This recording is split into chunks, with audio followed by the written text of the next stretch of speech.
अस्सलाम वालेकुम। तो क्या हाल चाल है भाई? ये उम्मीद है कि सब लोग खैरियत से होंगे। एंड आज जो हम अगला चैप्टर जो है ना आज हम पढ़ेंगे, वो बहुत ही ज़्यादा इम्पोर्टेंट चैप्टर है। जो पीछे हमने चैप्टर पढ़ा था नेशनल इनकम का, उसमें सिर्फ दो ही क्वेश्चन बनते हैं। वो दोनों मैंने क्वेश्चन जो है ना वो करवा दिए, और उसका जो लिंक है वो मैं डिस्क्रिप्शन में लाजमी दूंगा। और वो लेक्चर जो है ना वो लाजमी सुने, बहुत ही ज़्यादा इंपॉर्टेंट है। उस चैप्टर में से एक क्वेश्चन, दो ही क्वेश्चन थे हमने पढ़े, उन दोनों क्वेश्चन में से एक क्वेश्चन जो है ना वो लाजमी आता है। तो आप जब अगला हमने लेक्चर शुरू करना है, अगला चैप्टर शुरू करने लगे हैं, तो वो है classical theory of full employment.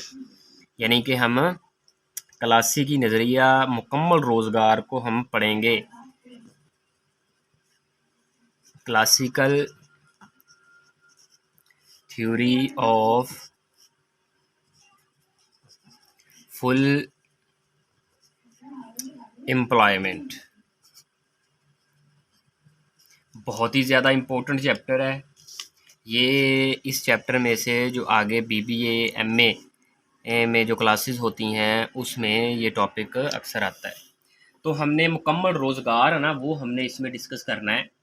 मुकम्मल रोज़गार कौन कौन से, पहले हम इसमें ना जो इकोनॉमिस्ट हैं क्लासिकी वो हम पढ़ लेते हैं। क्लासिकी इसमें इकोनॉमिस्ट एडम स्मिथ है, रिकार्डो है, माल्थिस, जे एस मिल्स, पीगो, मार्शल और जे बी से वगैरह क्लासिकल माहिरीन मौशियात कहलाते हैं। कौन कौन से हैं भाई? सबसे पहले एडम स्मिथ जो कि बानी है, फिर इसके बाद रिकार्डो, फिर इसके बाद आ गया जी माल्थिस, फिर जे एस मिल, इसके बाद आ गया जी पीगो, फिर मार्शल और जे बी से। ये सारे क्लासिकल माहिरीन हैं।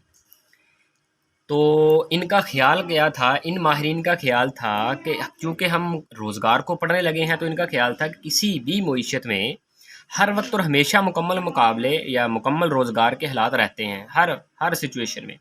यानी हर आमल पैदाइश यानी मेहनत और सरमाया वगैरह पूरी तरह इस्तेमाल में आ जाते हैं। दूसरे अल्फाज में भी इनको इसको अगर हम बयान करें, हर शख्स को उसकी काबिलियत और सलाहियत के मुताबिक रोज़गार मिल ही जाता है, और कभी भी गैर खुद इख्तियारी नोयत की बेरोज़गारी पैदा नहीं हो सकती।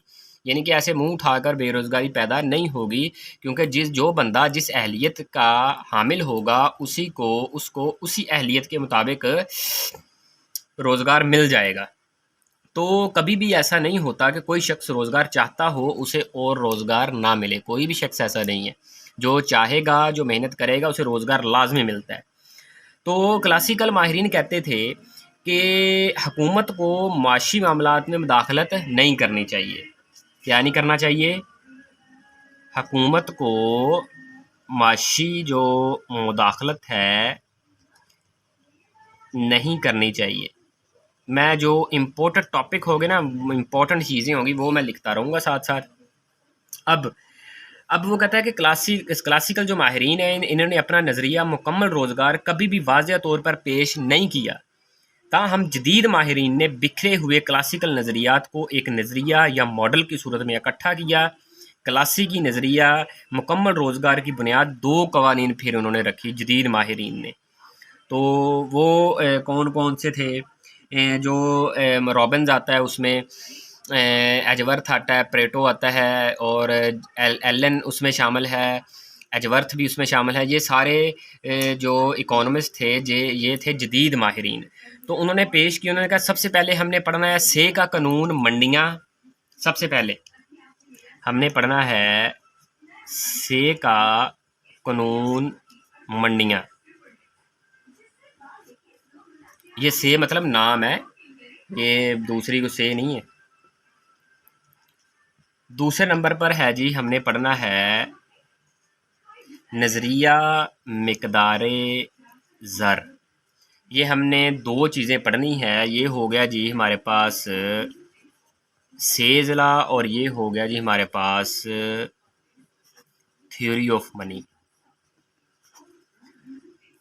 तो हम सबसे पहले इंशाअल्लाह ताला अल अज़ीज़ से का कानून उसको हम डिस्कस करेंगे, थोड़ा सा डिस्कस करेंगे इसको। तो से का कानून मंडियाँ मईशत की हकीकी शोबा या शोबा पैदावार से मुतल्लक होती है, जबकि नज़रिया मिकदार ज़र का ताल्लुक ज़री शोबे से होता है। यानी कि जो मंडियों में हमें चीज़ें नज़र आती हैं, जितनी भी चावल, कपास, गन्ना, ये जो सारा कुछ जो भी हमें नज़र आता है, ये पैदावार से ताल्लुक़ रखता है से का कानून। और जो मिकदार ज़र है वो ज़र की जो मंडी होती है उससे ताल्लुक़ रखती है। मज़ीद क्लासिकी नौज़गार की वजाहत के सिलसिले में हमने इसमें कौन कौन सी चीज़ें पढ़नी है। मेहनत की मंडी और दूसरे नंबर पर कर्ज़े की मंडी की सूरत हाल भी पेश करनी है। इस तरह ज़ाहिर होता है, ये भी लिख देता हूँ मैं, यानी कि इसमें हमने कर्ज़े की मंडी और मेहनत की मंडी, अशिया की मंडी भी पढ़नी है, फिर हमने ज़र की मंडी भी इसमें पढ़नी है। तो इसमें हमने अशिया की मंडी पढ़नी है, ये भी लिख देता हूँ, अशिया की मंडी भी। और इसके अलावा हो गई जी हमारे पास ज़र की मंडी। ये 4 मंडियाँ हमने इसमें डिस्कस करनी है। तो पहले क्लासिकी नज़रिया रोज़गार के मफरूज़ात पेश करेंगे हम, फिर 4 मंडियों के बारे में क्लासिकल ख़यालात ज़ेर बहस लाएंगे। लेकिन इनसे पहले हम जेबी से का कानून मंडियाँ जो है ना वो हम पेश करते हैं, जिसका ताल्लुक़ भी अशिया की मंडी की सूरत हाल से होता है। तो से का कानून जो सबसे पहले आ गया जी, हम इसके पढ़ने लगे हैं मफरूज़ात, assumptions of classical model of full employment, इसी से रिलेटेड है। पहले हम मफरूज़ात पढ़ लेते हैं, क्योंकि मफरूज़ात वो लाजमी पढ़ने होते हैं हमने, क्योंकि इकनॉमिक्स में जितने भी हम पढ़ते हैं कानून, उसके मफरूज़ात जो हैं वो लाजमी होते हैं। तो से के कानून के मैं पढ़ने लगा हूँ सबसे पहले मफरूज़ात। सबसे पहला मफरूज़ा, अशिया और मेहनत की मंडियों में मुकम्मल मुकाबला पाया जाता है। नतीजे के तौर में अशिया की मंडी में फ़रोख्त होने वाली एक जैसी शय की कीमत एक ही रहती है। इस तरह मेहनत की मंडी में एक जैसे मज़दूरों का मुआवजा भी यकसा ही रहता है। जैसा कि मैंने आपको पहले बताया था कि मुकम्मल मुकाबला पाया जाएगा मेहनत की मंडी में।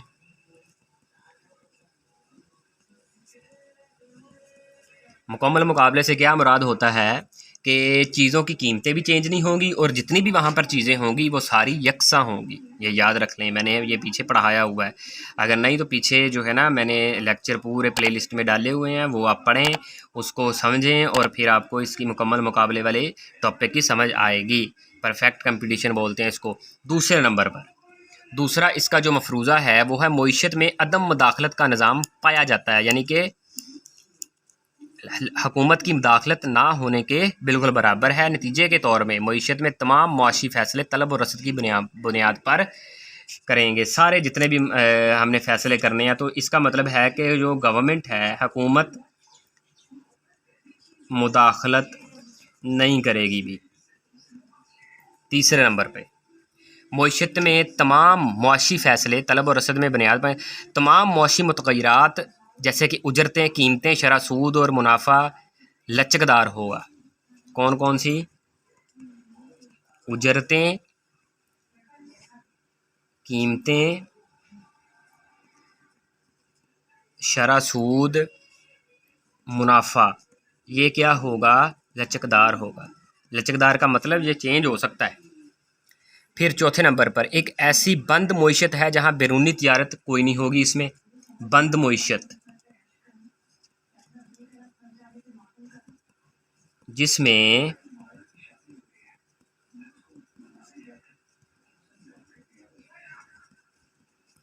और ये बंद मईशत का मैंने आपको बताया हुआ है क्या था बंद मईशत, उसमें एक्सपोर्ट इंपोर्ट नहीं होगी। y is equal to C plus I, ये याद रख लें।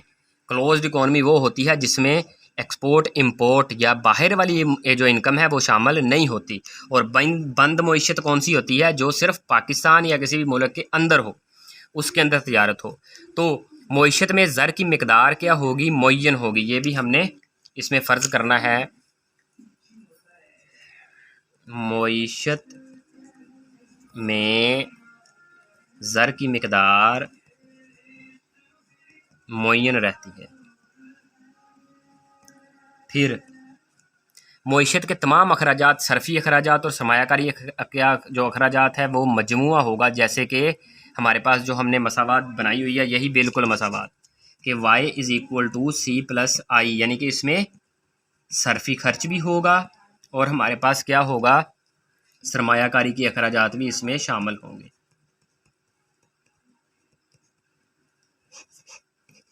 क्योंकि हमने सारा ही सारा खर्च करना है, बचाना कुछ नहीं है। फिर इसके बाद ये अरसा कलील का मॉडल है, लिहाजा यहाँ पैदावार का इन्हिसार मेहनत की इकाइयों पर होगा, जबकि सरमाए की मिकदार को मुअय्यन रखा जाता है। ये देखें, क्योंकि हमारे पास क्या है? ये कलील अरसा मॉडल है। नेक्स्ट जो है कलील का मॉडल होगा, इसमें सरमाए की जो मिकदार है वो मुअय्यन होगी। जैसे कि इसकी इक्वेशन क्या बनेगी? फिर y = फंक्शन होगा लेबर का। ठीक हो गया, यानी कि लेबर बढ़ेगी, साथ में पैदावार बढ़ेगी, लेकिन जो हमारे पास कैपिटल है उसके ऊपर आएगा बार, क्योंकि ये होगा कांस्टेंट। ठीक है, आज तक ये मैं समझा दूंगा आपकी आगे, जैसे जैसे आएगा ना टॉपिक वैसे वैसे समझाऊंगा।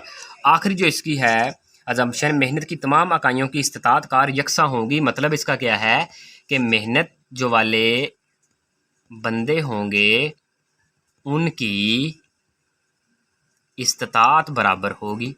मतलब इसका क्या है कि जितने भी मेहनत करने वाले बंदे होंगे वो इक्वल चीज़ें प्रोड्यूस करेंगे, उनके काम करने की सलाहियत इक्वल होगी। लिहाजा फिर हम क्या कर सकते हैं? मेहनत और सरमाया एक दूसरे के साथ तब्दील भी कर सकते हैं।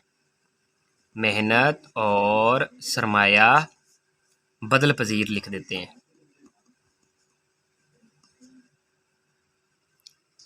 तो ये तो सिर्फ़ और सिर्फ इसके मफरूज़ात थे। तो अगला जो हिस्सा इसका वो नेक्स्ट वीडियो में इंशाल्लाह मैं बताऊंगा। जो से का कानून मंडियां हैं वो हम पढ़ेंगे। थ्योरेटिकल है इसका कानून ज़्यादातर, लेकिन आखिर पे जो हमने 4 डायग्राम्स बनानी है और उसका मतवाज़न करना है वो मैं आहिस्ता आहिस्ता अगली वीडियो में बयान करता रहूँगा। तो ये पार्ट 1 है, इसकी समझ आए तो लाजमी बताइएगा। वैसे मैं अगली वीडियोज़ वो इंशाल्लाह ताला डाल दूँगा। खुदा हाफिज़।